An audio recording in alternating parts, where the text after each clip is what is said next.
The whole rest of the day, Sylvia went around saying ABC, mostly to himself, but sometimes aloud in a quiet voice. He looked at his paper 100 times and pressed, drawing the letters in the dirt with a stick over and over again. Sylvia remembered learning to read Arabic when he was young. The Arabic alphabet had 28 letters, the English only 26. In English, the letters stayed separate from each other, so it was easy to tell them apart. In Arabic words, the letters were always joined, and a letter might look different happened on what come before or after it. Sure, you are doing lovely, Michelle said. The day Sylvia learned to write his own name. You learn fast because you work so hard. Sylvia did not say what he was thinking, that he was working hard because he wanted to learn to read. Listen, before Michelle left the camp, Sylvia did not know if any of the other aid workers would take the time to reach him. But once in a while it's good to take a break from work. Let's do something away but different for a change. I am thinking you will be good at this. You are a talent. So Sylvia learned coaching from Michelle, how to read and how to play volleyball. A rumor was spreading through the camp. It began as a whisper, but soon Sylvia felt as if it were a roar in his ear. He could think of nothing else.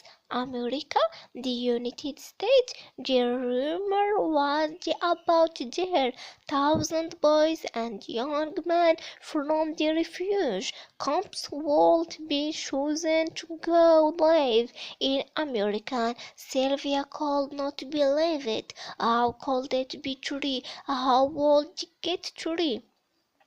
Where would they live? Surely it was impossible. But as the day went by, the aid works confirmed the new. It was all anyone could talk about. They only want healthy people. If you are sick, you won't be chosen. They won't take you if you have ever been a soldier with the rebels. Only orphans are being chosen. If you have any family left, you have to stay here. Week passed, then month. One day a notice was posted at the campus administration tent. It was a list of names. If your name was on the list, it meant that you had made it to the next step, the interview. After the interview, you might go to American.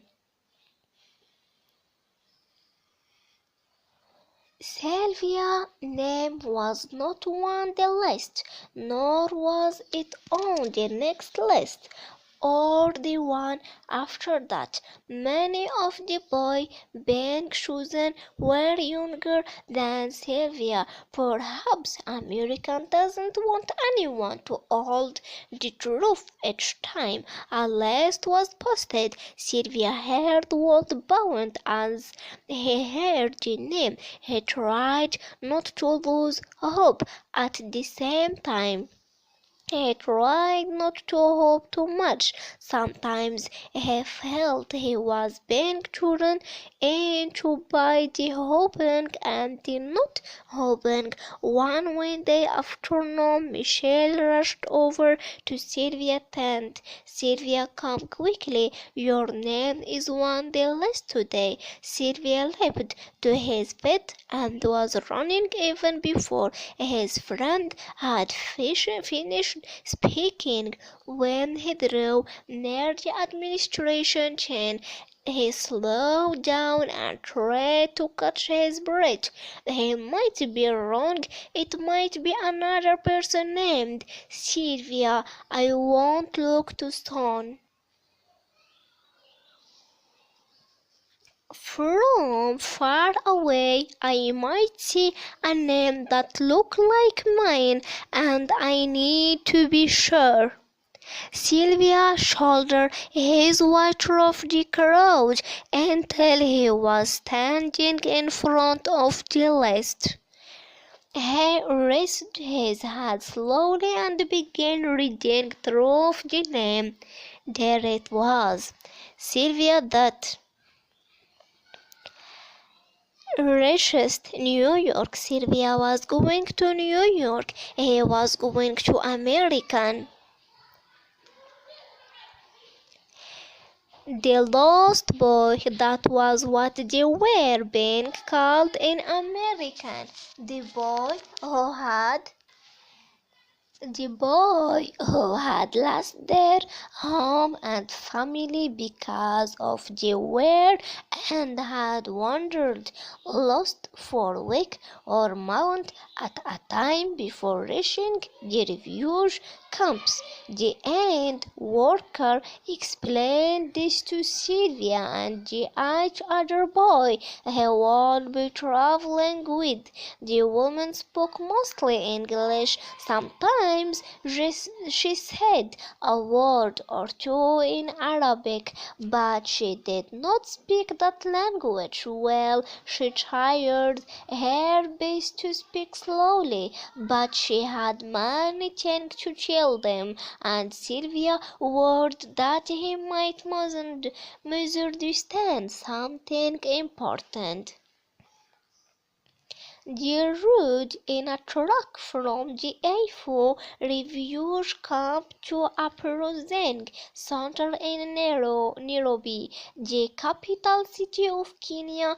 Angels form had to be filled out. Their photos were taken. There was a medical examination. It was all a blur to Sylvia, for he was too excited to sleep, which made him too tired to grasp everything that was happening.